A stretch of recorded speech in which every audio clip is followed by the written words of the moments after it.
Hello and welcome to India DNA. अपनी एक analysis की कंप्लीट सीरीज चल रही है जिसके अंदर अपन एक एक सब्जेक्ट का इन डेप्थ एनालिसिस करते हैं। आज उसी सीरीज को कंटिन्यू करेंगे और आज एनालिसिस करेंगे सीपीएम पार्ट का। ठीक है, एनालिसिस के बाद में जो है आपके साथ में कुछ चीजें डिस्कस करने वाला हूं, शेयर करने वाला हूं। क्यों? क्योंकि भाई बहुत सारे लोग ऐसे हैं जो इंडियन डीएनए को दिल से फॉलो कर रहे हैं, लाइक कर रहे हैं, इसी के साथ चल भी रहे। ठीक है, और इसी पे पूरा डिपेंडेंट भी। आपने भी देखा होगा लोग मैसेज करते हैं कि सर पूरा आप पे डिपेंडेंट है। ठीक है, आप देखो उन लोगों को क्या क्वेश्चन चल रहे हैं कि सर जो है राजस्थान जीके की सीरीज क्यों डिसकंटिन्यू हो गई। आप जो है नोट्स 6-7 सब्जेक्ट के दे दिए, बाकी 3-4 सब्जेक्ट के नोट्स कब दोगे? एग्जाम का टाइम बहुत कम बचा। ठीक है, अब यार आप लोग इतना प्यार देते हो, इतना इज्जत देते हो, इतना सपोर्ट करते हो चैनल को, तो भाई ये मेरी भी रिस्पॉन्सिबिलिटी बनती है कि सारी चीजें क्लियर रखूं। ठीक है, ताकि आप भी अपनी प्लानिंग स्ट्रेटेजी प्रॉपर बना सको कि मेरे को कितना यहाँ से पढ़ना है, कितना कहाँ से पढ़ना है। ठीक है, तो जितनी भी चीजें ना आज बिल्कुल क्लियर कर देंगे, कोई भी डाउट आप लोगों के नहीं रहेगा। तो पहले तो क्या करते हैं भाई, अपना एनालिसिस कर लेते हैं और उसके बाद में जो है सारी चीजें एक एक करके डिस्कस करते हैं। ठीक है, तो चलो आ जाओ आज का एनालिसिस स्टार्ट करते हैं। देखो सीपीएम पार्ट जो है ओनली राजस्थान जेईई डिग्री के सिलेबस में है। जो एसएससी जेईई वाले हैं और जो राजस्थान जेईई डिप्लोमा वाले हैं उन लोगों को सीपीएम नहीं पढ़ना है, ये ओनली राजस्थान जेईई डिग्री के सिलेबस में ही है। इसके अलावा जो सीपीएम है ना भाई, आईएएस में पूछा जाता है और गेट में पूछा जाता है और राजस्थान जेईई डिग्री में, इसके अलावा कहीं नहीं पूछा जाता। ठीक है, तो सबसे पहले बात कर लेते हैं कि राजस्थान जेईई डिग्री के अंदर सीपीएम का वेटेज कितना था। आपका जो 2016 में पेपर हुआ था, RSMSSB ने करवाया था WRD डिपार्टमेंट के लिए, वहां पे 2 पेपर थे, एक था टीएसपी का, एक था नॉन टीएसपी का। एक पेपर में जो है सीपीएम के 2 क्वेश्चन पूछे गए थे, एक में 3 पूछे गए थे।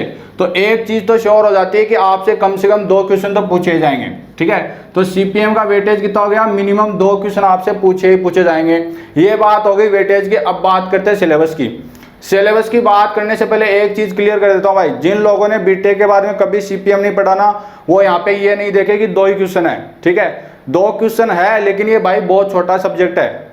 अगर आप ये पहला टॉपिक छोड़ देते हो ना, तो जो आपके ये दोनों ना ज्यादा से ज्यादा 7 या 8 पेज, 7 से 8 पेज के अंदर आपको 2 नंबर मिल जाएंगे। दूसरी खुशखबरी क्या है भाई यहाँ पे, कि सीपीएम पर अकेला ऐसा सब्जेक्ट है जिसमें आपने कॉन्सेप्ट को क्लियर कर लिया ना, कोई चांस नहीं है कि आपका क्वेश्चन गलत हो सकता है। बाकी किसी भी सब्जेक्ट में जो है सिविल इंजीनियरिंग में क्वेश्चन गलत हो सकता है, लेकिन यहाँ नहीं हो सकता।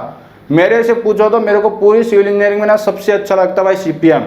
एक बार समझो उसके बाद जिंदगी भर के लिए काम हो गया। ठीक है, तो आपको सीपीएम को किसी भी हालत में छोड़ना नहीं है, ये इसलिए बता दिया क्योंकि आपको डरना नहीं है, पूरा सब्जेक्ट पढ़ना है, 2 क्वेश्चन देख के सब्जेक्ट को छोड़ना नहीं है, आराम से हो जाएगा। देखो कैसे हो जाएगा। पहला टॉपिक क्या है? Plants and equipments. दूसरा टॉपिक आपके लिखा हुआ है सीपीएम, इसका मतलब क्या हुआ? Critical path method. और तीसरा क्या लिखा हुआ? पर्ट का मतलब होता है programme evaluation and review techniques. ठीक है, तो ये 3 टॉपिक आपके लिखे हुए हैं। किसी भी एग्जाम का सिलेबस उठा लेना, आईएएस और गेट, ये 3 ही लिखे होते हैं। ठीक है, अब देखो ये जो पहला टॉपिक है ना, प्लांट्स एंड इक्विपमेंट्स, इसमें आपको क्या पढ़ना है? प्लांट्स एंड इक्विपमेंट्स का सीधा मतलब ये हुआ कि सिविल इंजीनियरिंग कंस्ट्रक्शन के अंदर जितने भी प्लांट्स यूज किए जाते हैं और जितने भी इक्विपमेंट्स यूज किए जाते हैं, जैसे आप जेसीबी, क्रेन, रोलर, इस तरीके से जितने भी इक्विपमेंट्स यूज होते हैं ना, वो सारे के सारे इसके अंदर आ जाते हैं। इसका मतलब क्या कि ये बहुत बड़ी रामलीला है। लेकिन देखो खुशखबरी क्या है, रेयर यहाँ से कोई क्वेश्चन पूछा जाता है, गेट में तो कभी नहीं पूछा जाता। ठीक है, आईएएस के अंदर यहाँ से क्वेश्चन पूछ ले जाते हैं क्योंकि आईएएस में इसका वेटेज ज्यादा है। आपके एग्जाम में जो क्वेश्चन पूछे गए थे ना, वो सीपीएम और पार्ट से पूछे गए थे, इससे कुछ नहीं पूछा गया था। ठीक है, आप देखो अगर आप इसको पढ़ना चालू करोगे तो पूरी की पूरी बुक मिल जाएगी आपको। प्लांट्स एंड इक्विपमेंट्स कितने भी हो सकते हैं यार, रोज नहीं आ जाते प्लांट्स एंड इक्विपमेंट्स, लेकिन आपको सारे नहीं पढ़ने, आपको 10-12 प्लांट्स एंड इक्विपमेंट्स पढ़ने हैं जिनकी 7-8 पेज की एक पीडीएफ है, जो मैं आपको दे दूंगा। आईएएस मास्टर और मेडीजी, ठीक है, दोनों वो पीडीएफ देते हैं, आपको बस उतने ही पढ़ के जाने भाई। उनकी पीडीएफ में से सीधे के सीधे पढ़ लेना, और अगर आप थोड़ा सा रिस्क ले सकते हो तो मैं बोलता हूँ इसको छोड़ भी सकते हो तुम। ठीक है, क्योंकि आपके अगर 2 क्वेश्चन पूछे जाएंगे ना, तो ये इतना ज्यादा इंपॉर्टेंट नहीं है कि वो इससे क्वेश्चन बनाए, इससे ज्यादा इंपॉर्टेंट 2 टॉपिक नीचे पड़े भाई। ठीक है, तो आप इस पे रिस्क ले सकते हो, या तो 7-8 पेज पढ़ने हैं या फिर जो है सीधे सीधे 2 टॉपिक पढ़ लेना मेरे हिसाब से तो। ठीक है, तो ये तो बात हो गई इसकी। इसमें बताने जैसा कुछ है ही नहीं भाई, कुछ ही नहीं एक्सप्लेन करना, कोई एनालिसिस कर ही नहीं सकते इसका, सारे इक्विपमेंट्स हो जाते हैं। ठीक है, अब देखो सीपीएम में आपको क्या क्या पढ़ना है ये डिटेल में बात करेंगे अपन। सबसे पहले आपको पढ़ना है भाई सीपीएम, ठीक है। सीपीएम और पर्ट की जो है अच्छे से फुल फॉर्म पता होनी चाहिए। पर्ट की फुल फॉर्म जो है बहुत सारे एग्जाम में, गेट में भी पूछी गई है एक बार, और आईएएस में तो बहुत बार पूछी गई है। पर्ट की फुल फॉर्म ऑप्शन में घुमा देगा, ठीक है, और आराम से घूम जाओगे।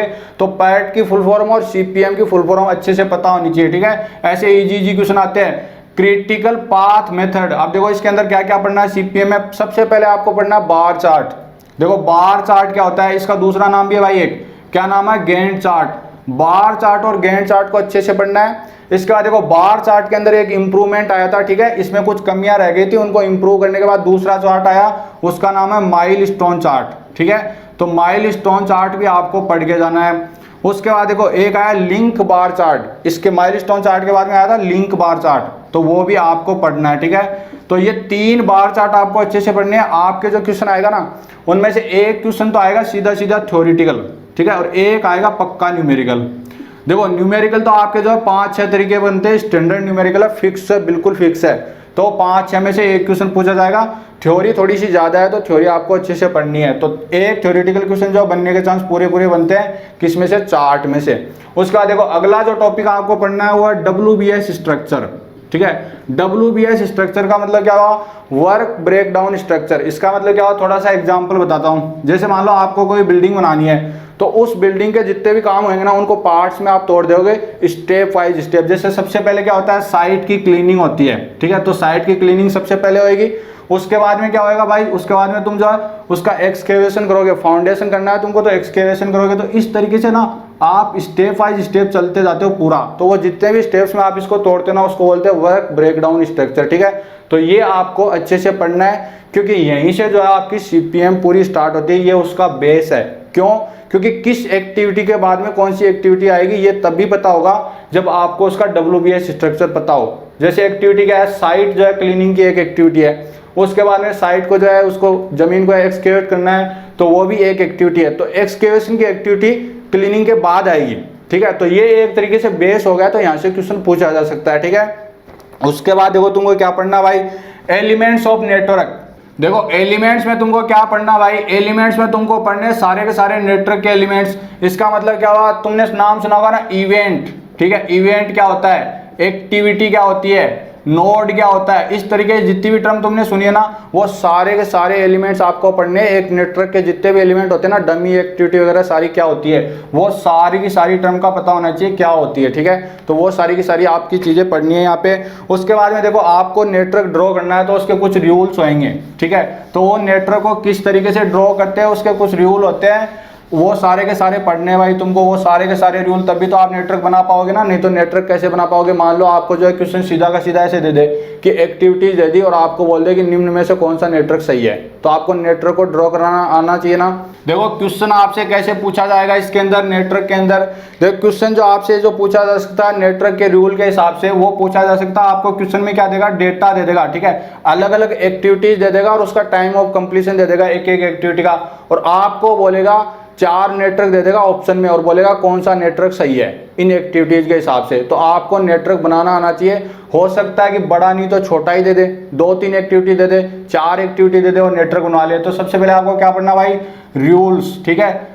आपका नेटवर्क ड्रॉ करने के कुछ रूल्स होते हैं, 6-7 रूल होते हैं, बहुत सिंपल होते हैं। वो आपको पता होनी चाहिए कि क्या क्या रूल होते हैं, ठीक है। और उसके बाद में जो आपको 1-2 नेटवर्क को ट्राई करना है किस तरीके से नेटवर्क बनता है, ठीक है। अब देखो आप इन रूल्स को फॉलो करोगे तो कभी कभार कंफ्यूजन आ जाता है और कुछ एरर भी आ जाती है, ठीक है।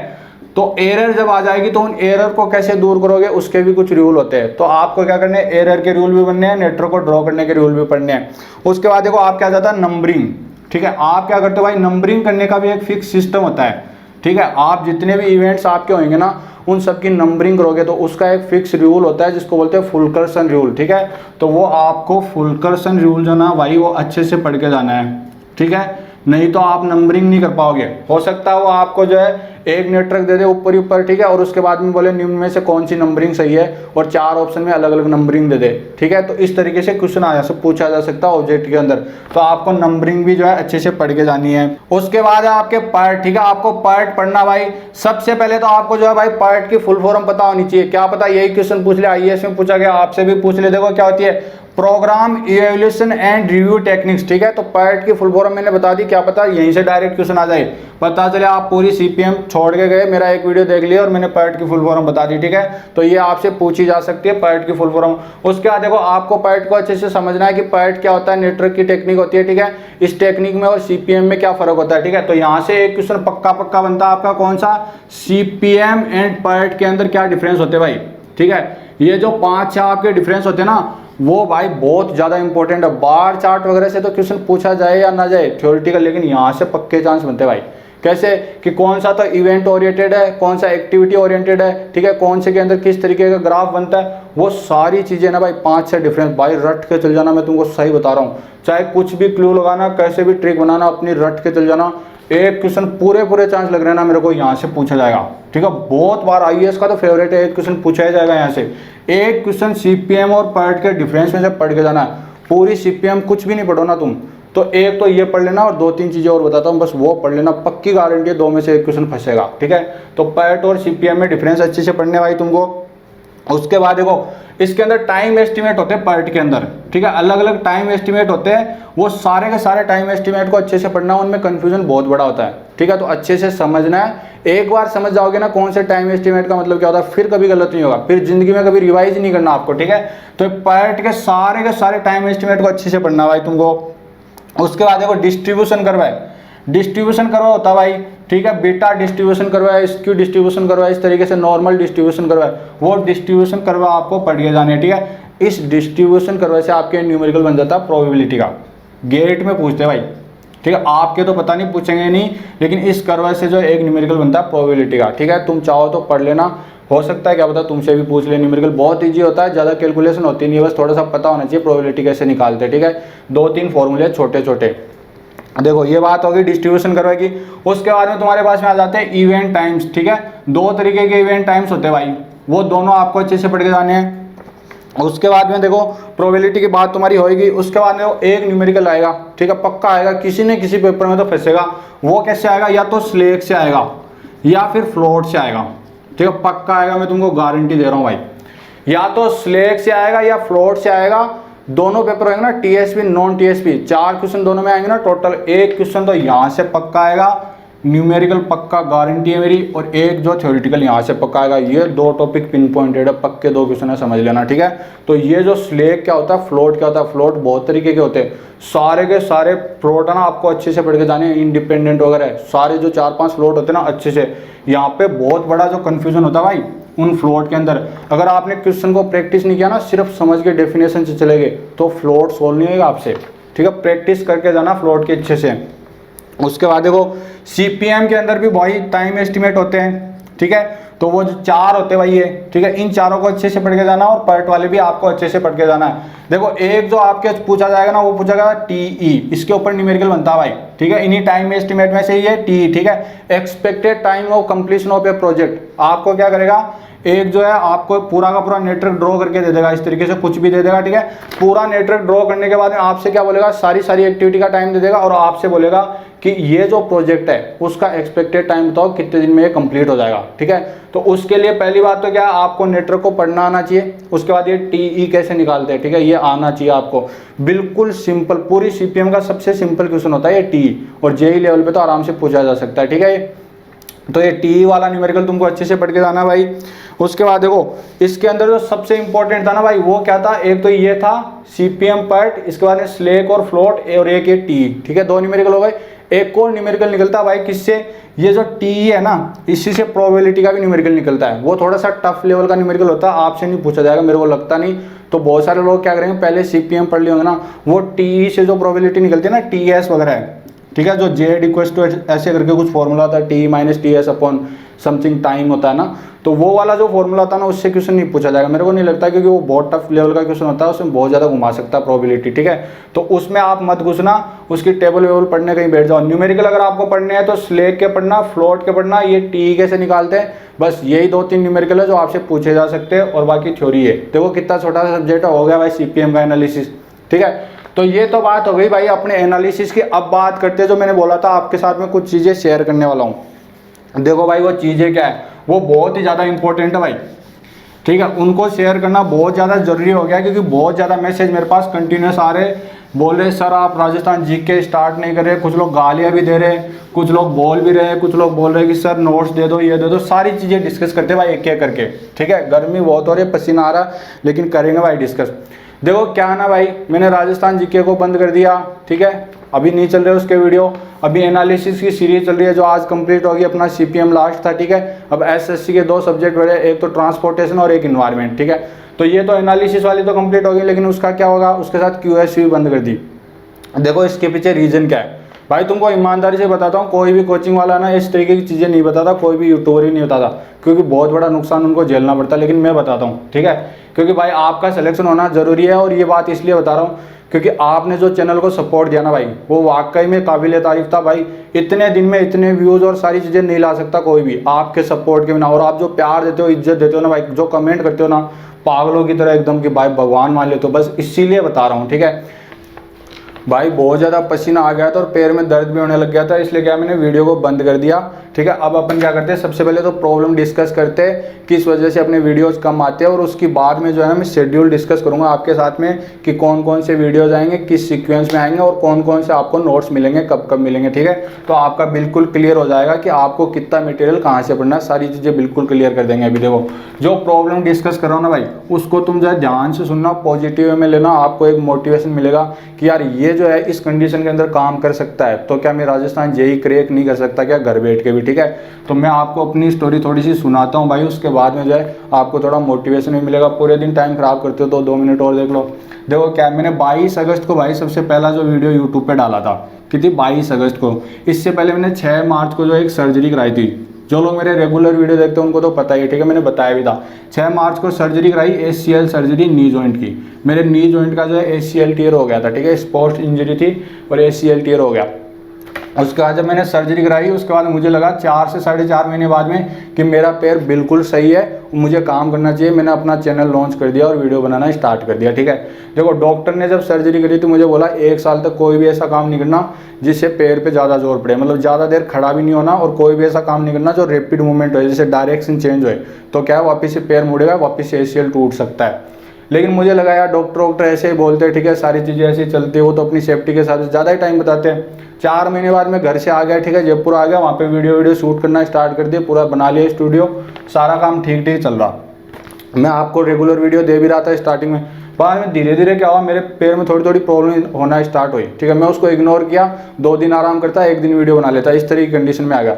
फिर थोड़े दिन पहले तुमने देखा होगा ना, एक इरिगेशन का वीडियो आया था, 56 मिनट का वीडियो आया था, लगभग 56-57 मिनट का तो वीडियो था एडिट करने के बाद। उसकी जब मैंने शूटिंग करी तो लगभग मुझे 1.5 घंटा लग गया था भाई। ठीक है, 1.5 घंटा, कैमरा सेट करोगे, हटाओगे, सारी चीज़ें खुद ही करता हूँ। 1.5 घंटे में मैंने क्या खड़े रह के वीडियो बनाया। उस दिन मेरे पैर में थोड़ी स्वेलिंग आ गई। ठीक है, जब स्वेलिंग आ गई तो मुझे लगा यार क्या चक्कर है, मैंने 2 दिन आराम किया, 2 दिन कोई वीडियो आपको दिया ही नहीं। उसके बाद में जो मैंने सर्वे का वीडियो आपको दिया। ठीक है, जब दोबारा सर्वे का वीडियो दिया, थोड़ा सा वापस से दर्द होना स्टार्ट हुआ, तब मुझे लगा यार कुछ ना कुछ प्रॉब्लम है। तो सर्वे के वीडियो में मैंने लोगों को बताया भी था कि मैं डॉक्टर से कंसल्ट करूंगा और आगे का बाद में बताऊंगा आपको। मैं जब डॉक्टर के पास गया, डॉक्टर को सारी चीज़ें बताई, ऐसे वीडियो मैं शूट करता हूँ, सारी चीज़ें करता हूँ, तो डॉक्टर ने मेरे को वार्निंग दी। उसने मेरे को बताया कि तुम्हारी किस चीज़ की सर्जरी हुई है, क्या सर्जरी है, क्या चीज़ है, सारी चीज़ें बताई। मैं तुमको थोड़ा सा ब्रीफ करता हूँ, तुमको पता चलेगा मैं कितना बड़ा रिस्क ले लिया था। देखो ACL सर्जरी में क्या होता है ना, अपना नी जॉइंट होता है ऐसा, उसमें 2 हड्डियाँ, एक ऊपर है एक नीचे है। ठीक है, तुम सोच रहे हो यार क्यों बकवास करा भाई, ऐसे मोटिवेशन मिलेगा तुमको। ठीक है, देखो यहाँ पे मेरे क्या हुआ, यहाँ से ये दोनों हड्डियों जोड़ने के लिए बहुत सारे लिगामेंट होते हैं। ठीक है, एक लिगामेंट मेरा टूट गया ACL। ठीक है, एंटीरियर क्रूशियल लिगामेंट मेरा यहाँ से टूट गया बीच में से, और उन्होंने क्या किया, यहाँ पे एक स्क्रू डाला, एक स्क्रू यहाँ पे, और यहाँ पे एक रस्सी सी डाल के क्राफ्ट बना के इनको जोड़ दिया। ठीक है, अब थोड़े दिन बाद में स्वेलिंग चल गई तो मेरे तो कोई दर्द नहीं हो रहा। ठीक है, ड्रिल किया, हड्डियों में सारा दर्द 2-4 महीने में खत्म हो गया, मेरे हिसाब से सही हो गया। ठीक है, लेकिन ये क्राफ्ट जो इतना मजबूत नहीं था, तो वापस स्वेलिंग स्टार्ट हुई। अब इस कंडीशन में क्या है, रैपिड मूवमेंट में टूटने का पूरा डर रहता है भाई। तो मैंने रिस्क तो ले लिया, मुझे पता भी नहीं इसकी गणित क्या चल रहा है, क्या सिस्टम चल रहा है। अब मुझे डॉक्टर ने क्या बोला, अगर गलती से ये वापस टूट जाता है या फिर ये ACL कमजोर हो जाता है, तो जहाँ पे स्क्रू डाल दिया ना, वहाँ पे दोबारा स्क्रू नहीं डलेगा अब। ठीक है, लोकेशन चेंज करनी पड़ेगी, लोकेशन चेंज करोगे तो स्क्रू जो है तिरछा हो जाएगा और वो सर्जरी बाद में सक्सेसफुल नहीं होगी। बड़ी सर्जरी है, 3 घंटे तक चली थी। जब उसने मेरे को बोला भाई मेरे एकदम से ऐसे मतलब हिल गई अंदर से। मैं बोला ये क्या करो, घर वाले भाई एकदम स्ट्रिक्ट हो गए कि तुमको ये सब जो है बंद करना पड़ेगा, अब तुम नहीं कर सकते, पहले तुमको तुम्हारी हेल्थ का ध्यान रखना है, ठीक है, सारी चीज़ें करनी है। फिर भी मैंने क्या किया, डॉक्टर से रिक्वेस्ट किया, घर वालों से रिक्वेस्ट किया, बोला यार आधा अधूरा जो मैंने काम छोड़ रखा है, ठीक है, बहुत सारे लोगों को मेरे से बहुत सारी उम्मीदें है, तो मैं क्या ऐसे तो भाई छोड़ के नहीं जाऊँगा इस चीज़ को, यूट्यूब को इतनी आसानी से ऐसे नहीं जाएंगे, पहले जो है सारी चीज़ें कंप्लीट करेंगे, उसके बाद में आगे का सोचेंगे। तो मैंने डॉक्टर से बात करी, मैंने नी कैप पहनी और सारा वीडियो रिकॉर्ड चालू किया, ठीक है। आज CPM पट का जो वीडियो रिकॉर्ड किया ना, वो नी कैप पहन के रिकॉर्ड किया। अब जो इतनी बुरी कंडीशन में मैं रिस्क ले लिया, ठीक है, कि यार मेरे को ये सब करना है, मैं कर भी रहा हूँ, फ्री ऑफ कॉस्ट भी कर रहा हूँ, कोई लालच नहीं, कुछ नहीं, पूरे रिस्क के ऊपर। अब देखो अब क्या सीन है ना भाई, अब मेरे को क्या इतना टाइम तो घर वाले भी नहीं देंगे, लठ लेके खड़े हो जाते हैं वो पीछे कि तू नहीं कर सकता। तो मैंने 7 से 10 दिन का जो टाइम लिया ना, उसमें मैंने एक पूरा शेड्यूल बनाया, आराम से सोचा बैठ के कि किस किस चीज़ की आपको बहुत ही वाकई में ज़रूरी है, वो पहले कराई जाए, उसके बाद आगे सोचेंगे। तो वो शेड्यूल अब डिस्कस करते हैं। प्रॉब्लम तुमको समझ में आ गया कितनी बुरी कंडीशन में काम करता हूँ, तुम आराम से यही बन सकते हो घर बैठ के भाई, ठीक है। इस कंडीशन के अंदर भी हम हमारा कैरियर के बारे में आगे सोचते हैं। देखो शेड्यूल क्या है, शेड्यूल डिस्कस करते हैं, मेन बात है वो। मुझे लगता है कि ये जो वीडियो आना बहुत ज़रूरी है भाई, नहीं तो हो सकता है आपका नुकसान हो जाए। जो लोग मेरे को फॉलो कर रहे हैं, जिनको भरोसा है, ठीक है, उनका सिलेक्शन मैं करवाऊंगा, कैसे भी कराओ। देखो क्या क्या है वीडियो, देखो भाई 10 वीडियो का मैंने ना शेड्यूल बनाया, 10 वीडियो मैं तुमको दूंगा, चाहे एक दिन में मेरे को 3 बार जो है 10-10 मिनट वीडियो शूट करने पड़े नी कैप पहन के, लेकिन कैसे भी अपन एडजस्ट कर लेंगे, ठीक है, इतना तो कर लेंगे। बाद में आगे तो क्या घर जाना पड़ेगा जयपुर से, तो पता नहीं क्या होगा। देखो ये है 10 वीडियो में क्या आएगा। सबसे पहला जो भाई मैंने वीडियो सेलेक्ट किया ना, वो टेस्ट सीरीज का आएगा अब, ठीक है। टेस्ट सीरीज का वीडियो मैं बनाऊंगा, जिसके अंदर मैं जो है फेमस जितनी भी टेस्ट सीरीज है ना कोचिंगों की वगैरह और अदर, वो सारी टेस्ट सीरीज को एक बारीकी से डिस्कस करूंगा कि आपके लिए कौन सी जो बेस्ट है, बेस्ट सूटेड है, ठीक है।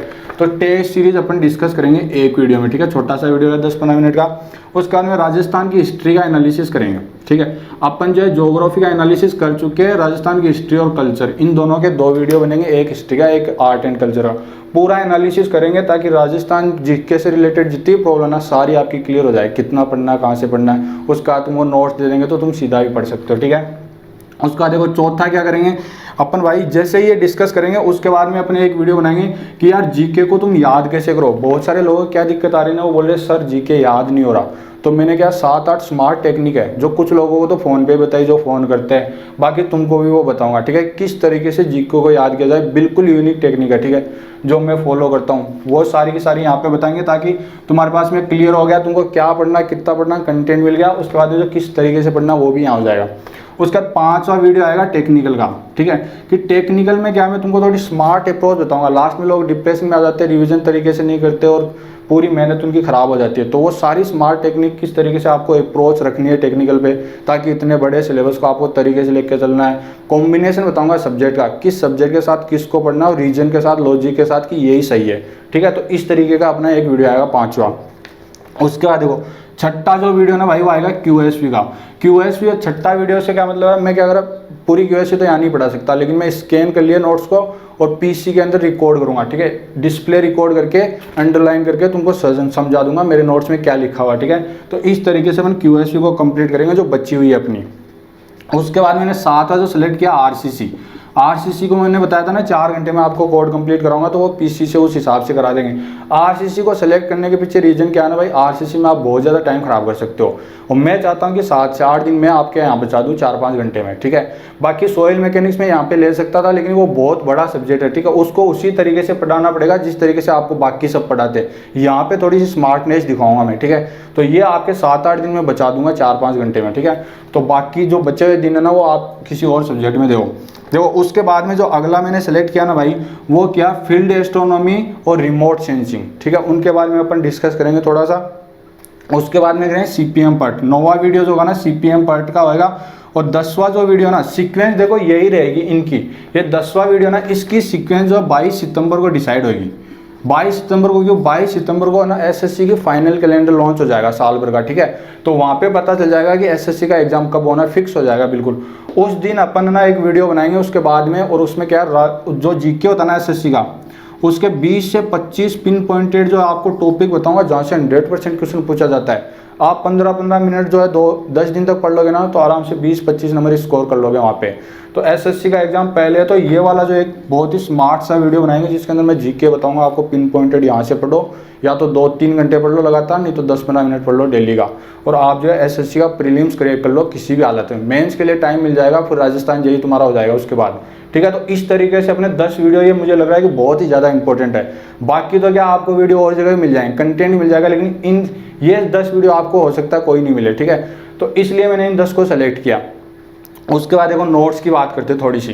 देखो नोट्स के अंदर क्या है ना भाई, नोट्स के अंदर मैंने आपको लगभग 6-7 सब्जेक्ट के नोट्स तो पूरे दे दिए। उनमें तो अब कोई एडिटिंग नहीं होगी, वो फाइनल नोट्स है मेरे खुद के लिखे हुए, ठीक है, कहीं कॉपी पेस्ट नहीं है। अब देखो बच्चे हुए जो नोट्स है वो मैं आराम से लिख सकता हूँ भाई, मैं बेड पे सीधा पैर करके आराम से अपनी छोटी टेबल रख के लिख सकता हूँ। नोट्स लिखने में मुझे कोई दिक्कत नहीं है, क्विज देने में मुझे कोई दिक्कत नहीं है, वो काम मैं कर सकता हूँ। और लैपटॉप पे वीडियो रिकॉर्ड करने में कोई दिक्कत नहीं है। दिक्कत है बोर्ड पे खड़े होने में, यहाँ पे पैर में वजन जा रहा है। तो नोट्स की तुम बिल्कुल टेंशन नहीं लो, 15 से 20 दिन के अंदर, लास्ट में तुम बोला था इस महीने में पूरे दे दूंगा, और वाकई में दे दूंगा, दे भी रहा हूँ धड़ाधड़।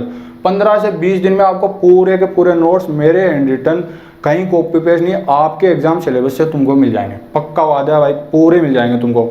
इसके अंदर देखो क्या सीक्वेंस रहेगी नोट्स की, बताता हूँ तुमको थोड़ा सा। देखो सबसे पहले जो तुमको दूंगा ना, वो दूंगा तुमको इरिगेशन के नोट्स, ठीक है। इसकी सबसे ज़्यादा डिमांड है और इसका 80% काम हो भी चुका है। थोड़ा से हाइड्रोलॉजी के नोट्स और लिखने हैं, उसके बाद ये कंप्लीट हो जाएंगे, ठीक है। उसके बाद में तुमको दूंगा राजस्थान के art and culture. Art and culture इसलिए दे रहे हैं क्योंकि ये एनालिसिस अपन कर देंगे, सारी चीज़ें यहाँ पे आर्ट एंड कल्चर के नोट्स दे देंगे, तो आप आराम से पढ़ सकते हो। आर्ट एंड कल्चर किसी को पढ़ाने की जरूरी नहीं है, इसमें रटने की चीज़ें है। अगर आप थोड़ी सी धैर्य रखो ना तो आराम से पढ़ सकते हो भाई, ठीक है। दिमाग ठंडा रखो तो आर्ट एंड कल्चर पढ़ सकते हो। उसके बाद देखो तुमको दूंगा हिस्ट्री के नोट्स, ठीक है, राजस्थान हिस्ट्री के नोट्स दूंगा। और जो बचे हुए जो ज्योग्राफी के नोट्स है ना वो भी दूंगा, ठीक है। आधे तो दे दिए थे, उनको वापस दे देंगे और बचे हुए और दे देंगे। उसके बाद देखो मैं तुमको दूंगा सॉइल मैकेनिक्स के नोट्स, ठीक है, सॉइल के अभी तक नहीं दिए। उसके बाद दूंगा सर्वे, उसका CPM पार्ट, और उसके बाद में तुम्हारा BMC, ठीक है। ये देते ही और इरिगेशन के देते ही, ये 5 सब्जेक्ट के और देते ही तुम्हारा टेक्निकल कंप्लीट हो जाएगा। और तीनों जो आपके हिस्ट्री, आर्ट और ये ज्योग्राफी के नोट्स दे देंगे। और SSC वालों का GK का पिन पॉइंटेड बता दूंगा, किताब बता दूंगा, पेज नंबर बता दूंगा, कहाँ से कितना क्या पढ़ना है, सारी चीज़ें एकदम क्लियर कर दें। तो ये नोट्स का सिस्टम रहेगा, ये वीडियोज़ का सिस्टम रहेगा भाई। बहुत सारे ऐसे लोग होंगे ना जिनकी भाई आज बहुत उम्मीदें टूटेगी, मैं उनका नाम भी जानता हूँ, वो हर वीडियो में आते हैं, ठीक है, हर वीडियो में कमेंट करते, बोलते सर हम पूरा डिपेंडेंट है आपके ऊपर। भाई देखो यार, मेरी भी मजबूरी है, मेरे पीछे भी घर वाले, तुम भी समझते हो। अगर पैर खराब हुआ और डॉक्टर बोला दोबारा सर्जरी होगी तो मैं पूरा खत्म हो जाएगा कैरियर, सारी चीज़ें। तो इसीलिए इस तरीके की चीज़ें करनी पड़ी। ये कभी नहीं बताता मैं, मेरा बहुत नुकसान होएगा। इसके बाद देखना बहुत सारे ऐसे लोग होते हैं ना जो इसीलिए कनेक्टेड रहते हैं कि उनको कंटेंट चाहिए होता है, वो लोग भाग जाएंगे अब, ठीक है। जो दिल से कनेक्टेड थे वो तो रह जाएंगे, बाकी लोग भाग जाएंगे, बड़ा नुकसान होगा देखना एक झटके में। लेकिन मैं क्या चाहता हूँ ना भाई, जो दिल से कनेक्टेड है ना उनका लॉस नहीं होना चाहिए, ठीक है। क्योंकि अपन ईमानदारी से ही काम कर रहे हैं, ईमानदारी से ही आगे भी करेंगे, चाहे कम खा लेंगे लेकिन खाएंगे भाई इज्जत का, यही सिस्टम रहा अपना, ठीक है। इसीलिए तुमको बता दिया। तो किसी को उम्मीद नहीं हारना। अगर कोई डिप्रेशन में आता है या फिर किसी को समझ नहीं आता मैं किस तरीके से तैयारी करूं, भाई तुम आधी रात को 12 बजे 1 बजे जब तुम्हारा दिल करे ना तो तुम मेरे से कांटेक्ट कर सकते हो। आज तक का रिकॉर्ड है, अगर किसी ने मेरे से कांटेक्ट किया तो मैंने उसको फ़ोन नहीं किया, ऐसा हो ही नहीं सकता। तुम भी कांटेक्ट कर सकते हो। अगर तुमको ये सब देखने के बाद लगता है कि यार इंजीनियर्स DNA पे पूरा भरोसा था, अब पता नहीं मैं कैसे एग्जाम क्रैक करने वाला हूँ, मैं तुमको बताता हूँ पूरा कांटेक्ट करने का तरीका। तुम कभी भी कर लेना, मैं तुमको कॉल करूँगा। तुम क्या करना भाई, सीधा का सीधा ईमेल खोलना और ईमेल करना किसके ऊपर, सिविल वॉरियर 007, ठीक है, सिविल वॉरियर 007। ये ईमेल आईडी मैंने डिस्क्रिप्शन में भी दे रखी है, सिविल वॉरियर 007@gmail.com पे। बहुत सारे लोग क्या करते हैं, ईमेल इसलिए नहीं करते, क्या लिखेंगे कैसे लिखेंगे। भाई अपने को ना ज़्यादा वो सजाने की जरूरत नहीं है एप्लीकेशन की तरह, सीधा लिखना सर ये मेरा कॉन्टैक्ट नंबर है और मेरे साथ ये प्रॉब्लम है, मेरे को गाइडेंस चाहिए या फिर जब मैं डिप्रेशन में हूँ, बस इतना ही लिखना है। इसके अलावा कुछ नहीं लिखना, सीधा मेल ठोक देना और अपने मोबाइल नंबर दे देना। मैं तुमको कॉल कर लूँगा, सारी चीज़ें डिस्कस कर लेंगे। जितने काम मैं बैठे बैठे कर सकता हूँ ना वो सारी हेल्प करूँगा तुम्हारी। खड़े होने वाले में बस दिक्कत हो रही थोड़ी सी है ना। तो ये चीज़ है भाई, तुम इसको नोट कर लो अपनी कॉपी में। कहीं भी डिप्रेशन में किसी को नहीं आना, सिलेक्शन तुम्हारा ही होगा, मैं गारंटी देता हूँ होएगा। कॉन्फिडेंस रखो, 2 महीने की बात है, ठीक है। सारी चीज़ें मिल जाएगी, नोट्स वगैरह मिल जाएंगे, गाइडेंस बता दूंगा, मेरे नोट्स कैसे पढ़ने, कहाँ से पढ़ने, सब समझा देंगे। टेंशन बिल्कुल मत लो, ठीक है। ये एक चीज़ थी, ये भी डिस्कस में नहीं करता। अगर लालच ले लेता ना कि मेरे सब्सक्राइबर भाग जाएंगे या फिर जिन लोगों को मैंने थोड़ा सा टेक्निक से पकड़ रखा वो लोग भाग जाएंगे, अगर इस तरीके की सोचता तो कभी नहीं बताता। लेकिन इसके साथ ही मेरे उन लोगों का भी नुकसान हो रहा है जो दिल से लाइक करते हैं, ठीक है। तो वो लोग क्या थोड़ा सा सेंटी कर दिए, इसलिए मैं डिस्कस कर लिया आज, ठीक है। तो ये बात है भाई, इस तरीके से अपना पूरा सिस्टम रहेगा। और भाई एक और बात, अगर किसी को भी भाई ये चीज़ें बुरी लगती है, अगर किसी को ये लगता है यार मैं इसको फॉलो कर रहा था 2 महीने से, इसने मेरे को बीच में अटका दिया, इस तरीके की कोई भी फीलिंग तुमको आती ना, किसी भी तरीके का पैनिक होता, भाई मैं दिल से माफ़ी चाहता हूँ तुमसे, ठीक है। फाइनेंशियल नुकसान मैंने आज तक किसी का नहीं किया है, मेरा रिकॉर्ड आज तक किसी से 1 रुपया भी लिया हो। बहुत सारे लोगों ने ऑफर किया सर मैं पैसे देता हूँ मेरे को ये दे दो, मैंने कभी नहीं लिया, किसी से पैसा नहीं लिया आज तक। जितना भी यहाँ पे इन्वेस्ट किया ना मैंने अपनी जेब से किया, सारा नुकसान में ही चल रहा अभी तक, ठीक है। तो फाइनेंशियल किसी का नुकसान अपने किया नहीं है। और अगर किसी का मेंटल नुकसान यहाँ से होता है तो भाई मैं दिल से माफ़ी चाहता हूँ। उससे तुम लोग मेरे से कांटेक्ट कर सकते हो, अगर किसी भी प्रेशर में आते हो, तुमको लगता है कि पता नहीं मेरा अब सिलेक्शन होगा कि नहीं, तुमको कॉन्टैक्ट डिटेल दे दी। अगर कोई बहुत ज़्यादा वो होता ना कि यार दिल पे ले लिया चीज़ को, तो भाई तो मिल भी सकते हो मेरे से, ठीक है। तुमको रियल कंडीशन में दिखा दूंगा क्या कंडीशन है। तो भाई किसी भी तरीके का कोई नुकसान किसी का नहीं होना चाहिए, अपना यही फंडा है। अपनी वजह से किसी का नुकसान नहीं होना चाहिए, किसी और की वजह से अपना नहीं होए, और खुद की वजह से खुद का नुकसान नहीं है। ये जो टेक्निक सही चलती रहेगी जब तक अपनी ज़िंदगी बढ़िया चल रही है, ठीक है। तो बस इतनी बात भाई बोलनी थी, बहुत ही ज़्यादा ज़रूरी बात थी। जो लोग रेगुलर वीडियो देखते हैं, जो लोग पक्के फैन हैं, उनको तो पता चल ही गया। बाकी जो लोग कभी कभी आते हैं सिर्फ नोट्स लेने के लिए, उनकी अपने को केयर भी नहीं है भाई, ठीक है। अगर वो लोग ये वीडियो नहीं देखे और अभी भी अपने भरोसे पे, तो अपनी कोई गारंटी नहीं भाई उनके लिए, ठीक है। जिन लोग देखते हैं देख लिया, उनको पता चल गया कि मैं क्या कर रहा हूँ क्या करूँगा आगे, ठीक है। तो आज के वीडियो में भाई इतना ही, धन्यवाद।